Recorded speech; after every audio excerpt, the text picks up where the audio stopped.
Halo semuanya, selamat datang di channel yang tidak layak untuk dihina ini. Dan jangan lupa untuk membantu channel ini, dengan cara subscribe, like, dan komen.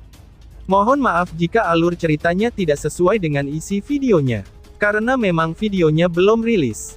Jadi harap maklum. Kalau tidak maklum, maka jangan berharap. Baiklah, tanpa berlama-lama lagi. Aktifkan posisi santainya, bakar rokoknya, seruput kopinya, dan mari kita berhayal.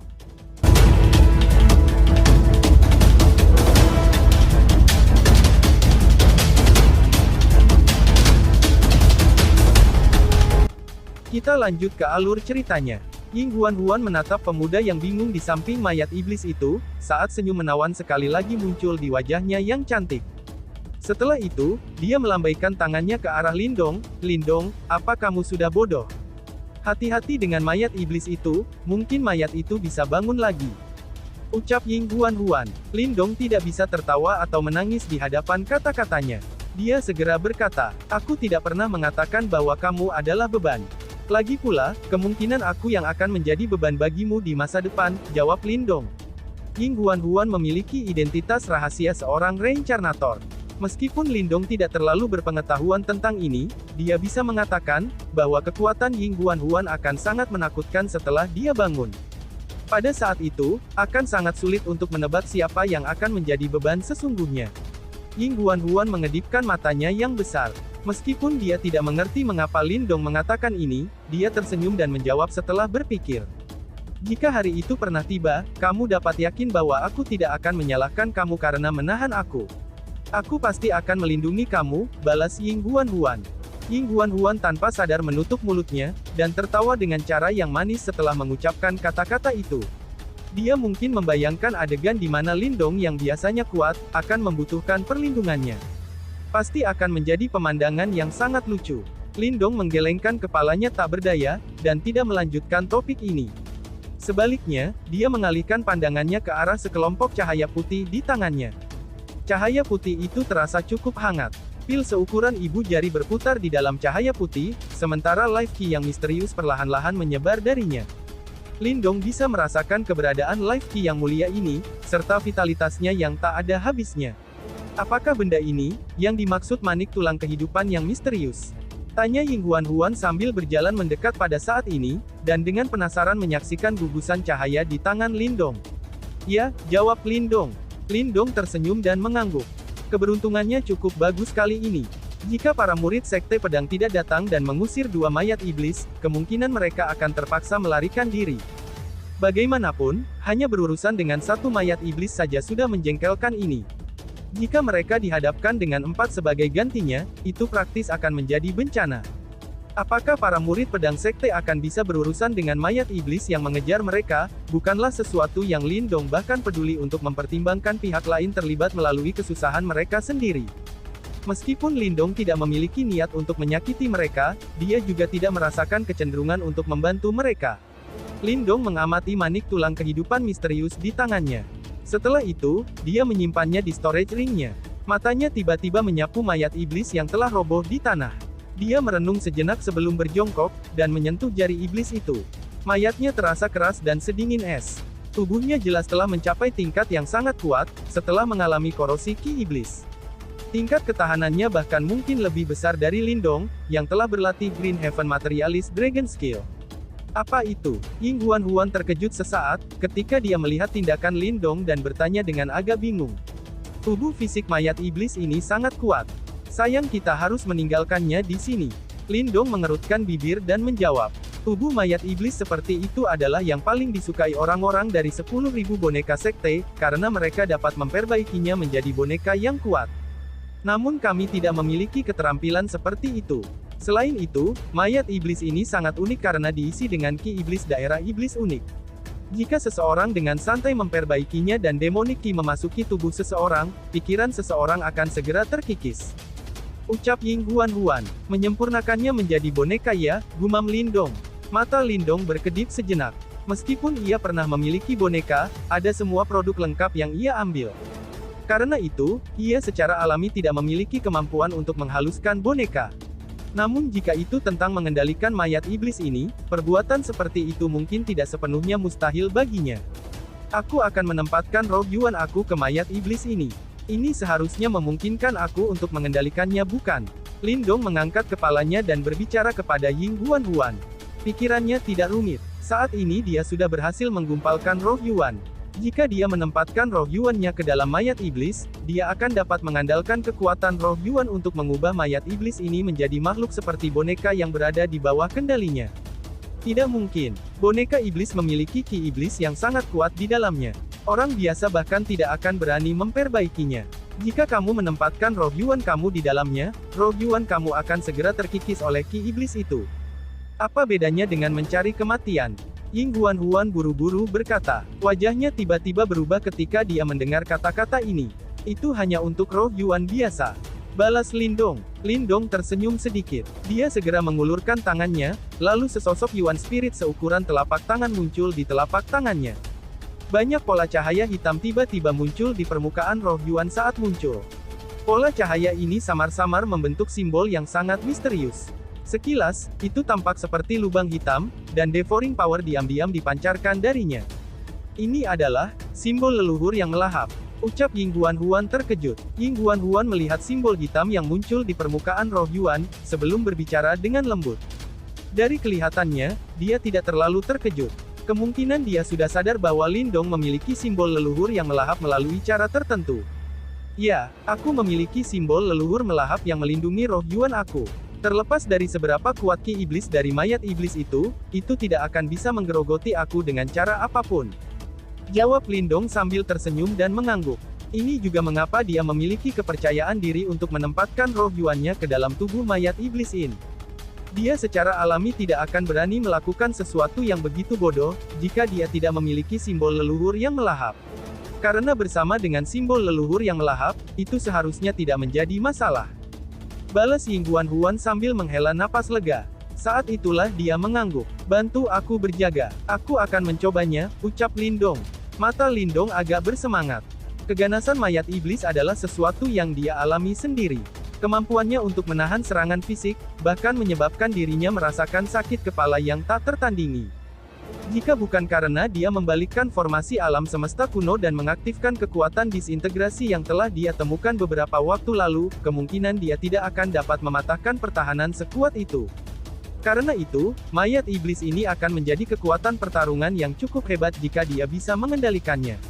Baik, jawab Ying Huan. Ying Huan menjawab. Setelah itu, dia diam-diam mundur. Lindong duduk di depan mayat iblis.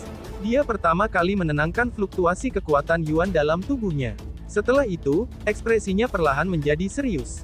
Dengan pikirannya, roh Yuan di tangannya menyapu dan memasuki mayat iblis dari dahinya. Cici, mengikuti masuknya roh Yuan Lindong ke tubuh mayat iblis, mayat yang awalnya tenang, juga mengalami beberapa perubahan mendadak dan tidak biasa. Gelombang demi gelombang ki iblis hitam meletus dari mayat iblis. Setelah itu, ki iblis dengan panik menyapu kepalanya. Cahaya keemasan melingkar dipancarkan dari tempat itu. Ki iblis hitam terus melonjak keluar dari dalam mayat iblis. Akhirnya, ia melilit cahaya keemasan dan mulai mengikisnya dari setiap tempat yang memungkinkan. Cahaya keemasan jelas mulai menunjukkan tanda-tanda melemah dengan cepat di wajah yang terkusras ini. Mata Lindong tenggelam ketika dia melihat pemandangan ini. Dia berteriak dengan dingin di dalam hatinya, ketika segel yang dibentuk oleh tangannya berubah. Setelah itu, simbol hitam muncul dari dalam cahaya keemasan. Itu berubah menjadi lubang hitam melingkar yang melindungi roh Yuan di dalamnya. Sizzle, ki iblis itu segera ditelan paksa oleh devouring power, begitu melakukan kontak langsung dengan lubang hitam yang perlahan berputar. Namun ki iblis yang tertelan menyebabkan ekspresi Lindong berubah sedikit. Ini karena dia mengetahui, bahwa ki iblis seperti itu tidak menguntungkannya sama sekali. Sebaliknya, itu akan menodai kekuatan Yuan murninya. Segera, dia dengan paksa memusnahkan ki iblis ketika menggunakan simbol leluhur yang melahap. The Devouring Ancestral Symbol seperti pertahanan sempurna, yang melindungi roh Yuan Lindong dengan cara yang tidak bisa ditembus. Ki iblis mulai perlahan-lahan menyebar setelah melihat bahwa kekuatan erosinya tidak berguna. Setelah itu, sekali lagi memasuki mayat iblis. Perasaan aneh mulai muncul dalam pikiran Lindong setelah ki iblis mundur. Segera, perintah dikeluarkan dari benaknya. Mayat iblis yang tergeletak di tanah tiba-tiba membuka matanya, mengejutkan Ying Huan-Huan. Dia hanya menghela nafas lega setelah melihat bahwa mayat iblis tidak menyerang. Dari kelihatannya, tampaknya metode Lindong telah bekerja. Mata Lindong mendidih saat dia melihat mayat iblis itu yang berdiri sekali lagi. Pada saat ini, mata mayat itu tidak lagi merah. Sebaliknya, matanya memancarkan warna emas secara samar. Aura pembunuh juga telah sangat berkurang. Kamu sudah berhasil, Ying Huan-Huan bertanya dengan hati-hati. Sepertinya begitu, jawab Lindong. Mulut Lindong membentuk senyuman. Sebuah pikiran melintas di benaknya, dan mayat iblis itu diam-diam berdiri di sisinya, tampak seperti penjaga yang setia. Ini benar-benar hasil yang bagus, gumam Lindong. Mata Lindong terasa bersemangat. Dibandingkan dengan manik tulang kehidupan misterius, bisa mengendalikan mayat iblis menyebabkan Lindong bahkan lebih bersemangat. Bagaimanapun, ini adalah kekuatan tempur yang tersedia. Hal ini akan dapat membantu mereka memikul sedikit tekanan, ketika mereka menghadapi Yuan Gate. Bagaimana kalau kita kembali ke tempat kakak besar dan yang lainnya? Mereka mungkin kesulitan berurusan dengan mayat iblis lainnya, ucap Ying Huan-Huan. Yang agak tidak bisa menahan tatapan panas berapi-api, yang digunakan Lindong untuk melihat mayat iblis di sebelahnya. Dia sedikit mengernyit saat berkata, "Baik," jawab Lindong. Mata Lindong menjadi sedikit fokus ketika topik ini disebutkan. Dia sadar betapa repotnya berurusan dengan mayat iblis ini setelah bertukar pukulan dengan itu. Meskipun kelompok Ying Xiao memiliki keuntungan jumlah besar pasukan, jika mereka gagal melumpuhkan mayat iblis, seorang murid biasa tidak akan bisa menahan serangannya. Pada saat itu, mereka pasti akan menderita sejumlah besar cedera atau kematian, pikir Lindong. "Ayo pergi," ucap Lindong. Lindong tidak berani lambat ketika memikirkan ini. Dia berkata pelan sebelum tubuhnya keluar, sementara Ying Huan-Huan mengikuti dari belakang. Mayat iblis juga mengikuti di belakang mereka seperti bayangan. Adegan berpindah ke murid-murid Dao Sekte. Pertahankan formasi dan segel itu. Jangan biarkan mayat itu lolos. Tering Ying Xiao. Ratusan angka ditangguhkan di atas daerah terlantar tertentu. Mereka tampaknya telah membentuk semacam formasi misterius. Majestic Yuan Power menyapu keluar dari dalam tubuh mereka, berubah menjadi arai cahaya besar yang menutup area tengah. Pada saat ini, mayat iblis hitam berada di tengah-tengah arai cahaya. Dengan panik mayat itu menabrak formasi cahaya yang telah terbentuk. Kekuatannya yang luar biasa secara langsung mengguncang formasi cahaya sampai banyak riak muncul. Swoosh! Pedang di tangan Wang Yan dengan marah meretas ke bawah. Aura pedang yang sangat tangguh keluar dan dengan keras menabrak tubuh mayat iblis itu, kekuatan liar dan keras langsung mengirim mayat itu terbang. Akhirnya membentur terhadap penghalang cahaya formasi besar. Mayat iblis segera naik kembali, meskipun menderita pukulan berat. Hanya ada bekas luka putih samar di tubuhnya. Sial, pertahanannya terlalu kuat, gumam Wang Yan. Ekspresi Wang Yan agak jelek ketika dia melihat situasi ini. Serangan ini adalah salah satu serangan yang kuat, yang bahkan 9 ahli tahap Nirvana Yuan tidak akan berani menerima secara langsung. Namun serangan itu nampak tidak berdaya melawan tubuh mayat iblis. Ekspresi Ying Xiao suram saat dia berdiri di samping Wang Yan. Dengan mengandalkan jumlah superior mereka memang berhasil menjebak mayat iblis ini. Namun serangan mereka tidak dapat menyebabkan banyak kerusakan pada mayat itu. Selain itu, mayat itu tidak tahu rasa takut dan itu sudah jelas merupakan mesin pembunuh yang tidak lelah. Jika mereka terus melelahkan diri dengan cara ini, itu jelas akan merugikan mereka. Lagi pula, mereka tidak mungkin menggunakan seluruh waktu mereka untuk melawan mayat iblis ini. Fokuskan serangan, teriak Ying Xiao. Ying Xiao merenung sejenak sebelum melambaikan tangannya, dan mengeluarkan perintah. Saat ini, satu-satunya pilihan mereka adalah sedikit melemahkan pertahanannya, dan menggunakan lebih banyak orang untuk melancarkan serangan, dengan harapan bisa menghancurkan pertahanan mayat iblis ini. Kakak perempuan senior Xiao, kita tampaknya telah ditemukan oleh orang lain. Sama seperti perintah Ying Xiao terdengar, ekspresi King Ye tiba-tiba berubah saat dia berkata. Mata Ying Xiao dan Wang Yan mengeras ketika mereka mendengar ini.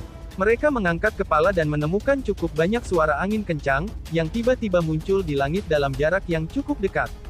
Segera setelah itu, banyak tokoh mulai muncul dalam pandangan mereka. Sosok manusia dengan cepat tiba di daerah terdekat di langit. Sekilas, jumlah mereka tampaknya cukup besar. Ada sekitar 100 atau lebih dari mereka. Namun orang-orang ini jelas bukan dari faksi yang sama. Mereka tersebar dalam kelompok-kelompok kecil, dan tampak seperti faksi berukuran kecil di wilayah Suan Timur. Biasanya, orang-orang seperti itu bahkan lebih sulit untuk dihadapi. Bagaimanapun, kekuatan individu-individu independen semacam itu secara alami cukup besar. Selain itu, sebagian besar dari mereka telah mengalami banyak pertempuran skala hidup dan mati, dan dapat dianggap agak merepotkan. Tekanan sekte super akan secara alami jauh lebih lemah terhadap mereka. Ada 4 sosok berdiri di udara kosong, yang berada di depan sekelompok besar orang.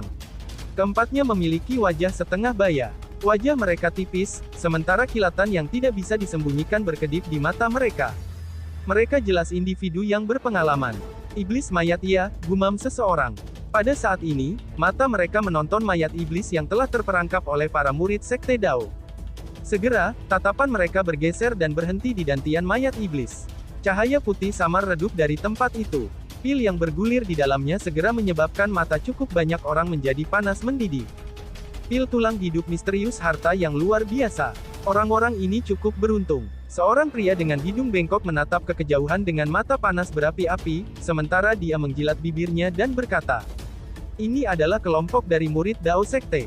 Seorang pria berjubah merah di samping pria berhidung kait sedikit mengerutkan keningnya, saat dia melihat sejumlah besar murid di kejauhan dan berkata, "Mereka cukup kuat," ucap seseorang. "Hehe, Liu Tao, yang orang lain sebut Crimson Demon Hand, sebenarnya ketakutan oleh bocah-bocah Dao Sekte muda dan tidak berpengalaman ini." Orang terakhir, yang tampaknya memiliki semacam tambalan kering di wajahnya, tanpa sengaja diejek ketika dia mendengar ini.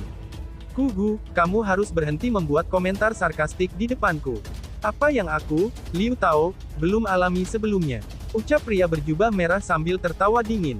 "Apakah kamu tidak tertarik dengan situasi sebelumnya?" Pria berwajah kering itu bertanya sambil tersenyum. Jika dilihat dari situasi mereka, mereka jelas tidak bisa berurusan dengan mayat iblis itu. Jika kita campur tangan, kita akhirnya akan menyelamatkan mereka. Sepertinya mereka akan menunjukkan rasa terima kasih kepada kita, ucap pria berjubah merah itu, sambil tersenyum dengan cara yang menyeramkan. Namun jumlahnya besar. Seseorang di belakang pria berjubah merah itu berkata, "Mereka hanyalah sekelompok orang yang naif, yang hidup di bawah perlindungan sekte mereka. Bagaimana mereka bisa dibandingkan dengan orang-orang kita, yang mengikuti kita ke dalam pertempuran mematikan setiap hari?" Pada saat itu, jika mereka memahami situasinya, kami akan mengizinkan mereka pergi. Jika tidak, kita hanya bisa mengajari mereka pelajaran, ucap lelaki hidung bengkok itu sambil tertawa. Ada penghinaan yang tidak bisa disembunyikan dalam suaranya. "Sudahlah, mari kita lihat," ucap pria berbaju merah. Pria yang dikenal sebagai Crimson Demon Hand, Liu Tao, itu melambaikan tangannya dan memimpin kelompok besar untuk perlahan-lahan mendekati daerah, di mana para murid Sekte Dao berada. Ketika mereka pindah, murid-murid Dao Sekte yang mengawasi mereka, menjadi sedikit tegang. Cahaya dingin melonjak di mata Ying Xiao Xiao dan Wang Yan. "Semua orang, murid-murid Dao Sek aku saat ini berurusan dengan monster iblis. Agar tidak terlibat, aku harap semua orang bisa menjaga jarak," teriak Ying Xiao Xiao sambil melirik Wang Yan. Wang Yan juga menjadi berhati-hati. Setelah itu, dia mengangkat kepalanya, menatap orang-orang itu dan berbicara dengan suara rendah. "Hahaha, dari cara aku melihatnya, kamu sepertinya mengalami kesulitan karena mayat iblis ini. Mengapa kami tidak membantu kamu menghadapinya? Kamu murid Dao Sekte masih harus bertarung dengan sekte lainnya. Jangan sia-siakan usaha kamu di tempat seperti itu," ucap pria berwajah kering itu sambil tertawa. Mata Ying Xiao Xiao tenggelam ketika dia mendengar kata-kata ini. Matanya menyapu keempat orang di depannya. Setelah itu, dia menemukan bahwa keempat orang ini, sebenarnya pada tahap 9 Yuan Nirvana. Dari kelihatannya, mereka dapat dianggap sebagai kepala kelompok kecil. Sejujurnya, orang seperti itu bahkan lebih sulit untuk berurusan daripada faksi besar itu. Mereka bahkan tidak memiliki basis operasi, dan akan mengubah lokasi mereka setelah setiap pertempuran. Bahkan jika mereka membuat marah Sekte Dao harus menghabiskan banyak upaya jika mereka ingin menangkap orang-orang ini. Meskipun Ying Xiao Xiao sadar, bahwa orang-orang ini tidak akan benar-benar berani membunuh mereka, mereka pasti tidak akan menahan diri ketika datang dan menghina. Pikir Ying Xiao Xiao, murid Dao Sekte aku secara alami akan berurusan dengan mayat iblis ini. Kamu tidak perlu melakukan intervensi. Jika kamu pintar, segeralah pergi, teriak Wang Yan. Wang Yan tidak memiliki sifat baik seperti Ying Xiao Xiao. Setelah melihat bahwa orang-orang ini datang dengan niat buruk, matanya menjadi gelap dan dingin, ketika dia memperingatkan dengan suara rendah. Aura kejam tiba-tiba keluar dari dalam tubuhnya, ketika dia mengucapkan kata-kata ini. Pedang hitam di tangannya menjentikkan dengan cahaya yang sangat dingin. "Hei bocah, kata-kata sombong apa itu?" jawab Liu Tao. Ekspresi Liu Tao dan tiga lainnya berubah, ketika mereka melihat situasi ini. Mereka langsung tertawa dingin. "Meskipun kamu, Wang Yan, berhasil mengambil tempat kedua pada daftar sekte yang diburu, kamu mungkin masih bermain di sudut-sudut rumah, ketika kita pertama kali memasuki dunia seperti itu." Balas Liu Tao, "Kenapa kamu tidak datang dan mencobanya?" Jawab Wang Yan. Mata Wang Yan gelap dan dingin saat dia melangkah maju. Ekspresinya sangat kejam ketika dia menatap orang-orang ini. Dia sadar, bahwa selama seseorang harus melunak sedikit terhadap orang-orang seperti itu akan menjadi masalah. Semua mata murid Sekte Dao penuh amarah. Kemungkinan besar mereka sudah menyerang dan membunuh semua orang ini, jika mereka tidak perlu mempertahankan formasi untuk menyegel mayat iblis. Kamu berani sombong dalam situasi seperti itu. Selama kita menghancurkan formasinya, mayat iblis ini akan dibebaskan. Pada saat itu, murid-murid Dao Sekte kamu pasti akan menderita banyak kematian dan cedera. Liu Tao berbicara dengan suara berbisa. Nada suaranya sangat mengancam. Mata Ying Xiao Xiao menjadi sedikit dingin. Dia dengan lembut memberi tanda. Melihat tanda miliknya, 100 orang dari 300 murid Dao Sekte segera menarik diri dari formasi, dan bergerak untuk berdiri di belakang Ying Xiao Xiao. Mata mereka dengan dingin terkunci pada orang-orang di depan. Dari sikap mereka tidak punya niat untuk menyerah. "Tekad macam apa ini?" ucap bawahan Liu Tao. Kelompok Liu Tao memandangi 100 orang yang telah melangkah keluar, dan formasi cahaya yang sekarang sedikit lebih lemah. Ekspresinya sedikit berubah. Kemungkinan dia tidak berharap Ying Xiao Xiao benar-benar berani menentang mereka pada saat seperti itu. "Karena ini masalahnya, jangan salahkan kami karena tidak sopan," ucap pria hidung bengkok. Mata pria hidung bengkok itu gelap dan keras. Segera setelah itu dia tersenyum dingin. Dia melangkah maju dan Yuan Power yang megah datang menyapu. Akhirnya, tangannya jatuh ke bawah dan bersiap untuk menyerang. Swoosh! Namun ketika tangannya hampir jatuh, suara angin yang tergesa-gesa tiba-tiba muncul dari jarak yang cukup dekat. Selanjutnya, sosok cahaya datang melintas dalam cara seperti hantu. Dalam sekejap, sosok itu sudah muncul di atas kepala pria hidung bengkok ini. Setelah itu, bayangan hitam yang disertai oleh kekuatan liar dan kekerasan yang luar biasa, menabrak dengan kejam. "Siapa?" ucap pria hidung bengkok. Serangan mendadak ini menyebabkan pria hidung bengkok itu memiliki perubahan ekspresi. Tinjunya mengencang saat cahaya keemasan membentuk perisai cahaya keemasan di atas kepalanya. Bang! Tanpa repot-repot menjawab, cabang pohon hitam mendarat keras di perisai cahaya, dan langsung menghancurkannya. Setelah itu, momentum pohon itu tidak berkurang karena sekali lagi mendarat di tubuh pria hidung bengkok yang terkejut itu. Seteguk darah segar langsung menyembur keluar dari mulut si hidung bengkok. Tubuh si hidung bengkok juga ditembak ke bawah. Akhirnya, itu membentuk lubang besar di tanah. "Siapa?" ucap Liu Tao. Serangan sepersekian detik ini menyebabkan ekspresi kelompok Liu Tao berubah secara drastis. Mereka buru-buru mengangkat kepala, hanya untuk melihat seorang pria muda kurus muncul dengan kikatan jarak jauh. Dia memegang batang pohon hitam yang aneh di tangannya. Pada saat ini, pemuda ini menatap mereka dengan mata dingin yang tidak normal. Segera setelah itu, bibirnya melengkung ketika suara yang berisi keinginan membunuh yang padat menyebar. "Sekelompok sampah yang tidak sedap dipandang, benar-benar berani menargetkan Dao Sek aku," ucap Lindong. "Jika kamu tidak pergi dalam waktu 10 tarikan napas, kalian semua akan mati." Lalu, bersambung. Sekian dan terima kasih banyak.